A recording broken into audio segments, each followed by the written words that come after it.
পৃথিবীতে ইউরোপ মহাদেশের মানুষ খুব চালাক। শীত প্রধান অঞ্চল হওয়ায় ঘরের মধ্যেই বেশি সময় অতিবাহিত করতে হয়, তাই তারা বই পড়া আর গবেষণা ছাড়া তাদের কোনো উপায় থাকে না। তাই তারা আগাম কিছু আগে থেকেই বুঝতে পারে। ইউরোপের নেতারা বুঝতে পেরেছে, আমরা যদি ইসরায়েলের পিছনে সময় অতিবাহিত করি তাহলে রাশিয়ার কাছে ইউক্রেন হারাতে হবে, অথবা পুতিনের সাথে পারমাণবিক যুদ্ধ করতে হবে, তাছাড়া পথ নেই।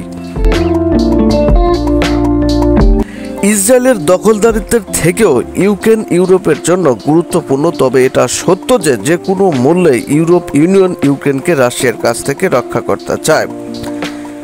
শেষমেশ তারা পারমাণবিক যুদ্ধ করতে প্রস্তুত রয়েছে, যা অত্যন্ত ভয়ানক। ইউরোপের নেতারা বুঝতে পেরেছে ফিলিস্তিনি ইসরায়েল যুদ্ধ কোনোদিনই শেষ হবে না, আর যদিও শেষ হয় শেষমেশ ফিলিস্তিনের বিজয় হবে। তাই তারা ইসরায়েল এর পিছনে না ঘুরে ইউক্রেনকে বাঁচানোর পথ খুঁজছে। তাছাড়া ফিলিস্তিনি ইসরায়েল যুদ্ধ শেষ করে এসে ইউক্রেনকে আর খুঁজে পাওয়া যাবে না।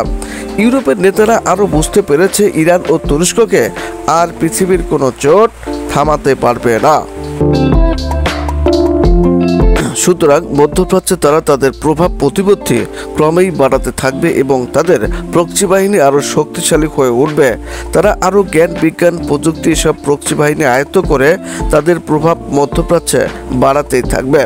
তাছাড়া হুতিদের অত্যাচারে অতিষ্ঠ হয়ে পড়েছে ইউরোপের নেতারা, কারণ হুতিদের পক্ষে চীন, রাশিয়া, উত্তর কোরিয়া, ইরান, তুরস্ক শক্তভাবে অবস্থান করে আছে।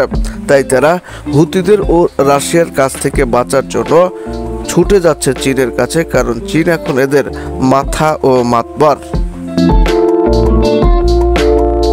এখন চীন পরামর্শ দিচ্ছে যুক্তরাষ্ট্র ছাড়ো, ইসরায়েলের পাশ থেকে সরে আসো, ফিলিস্তিনিকে সমর্থন করো, তবেই হয়তো আলাপ আলোচনা করে আমরা একটা পথ বের করে শান্তি আলোচনায় বসতে পারবো।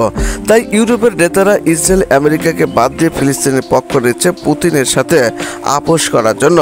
সবাই ভালো থাকবেন, আল্লাহ হাফেজ এবং বাংলাদেশকে ভালোবাসবেন।